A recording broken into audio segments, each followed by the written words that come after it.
Labdien! Es jums pastāstīšu un parādīšu, kā objektu pārvērst par spoku.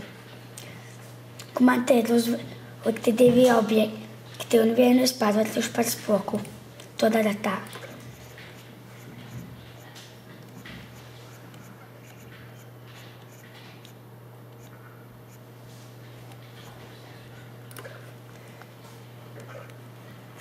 Un tagad viņš ir spoks. Un tur brauc cauri katram objektam.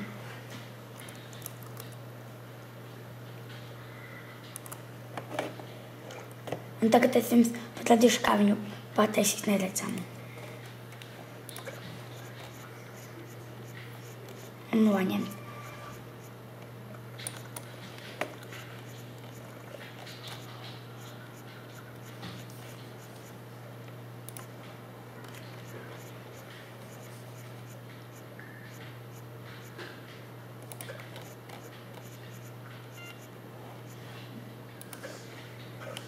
Tagad viņš būs neredzams.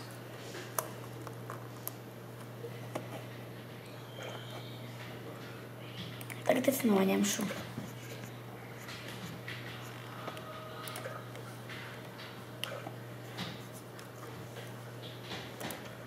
Tagad viņš nevar braukt cauri objektiem. Un tagad es parādīšu, kā uzlikt sievības.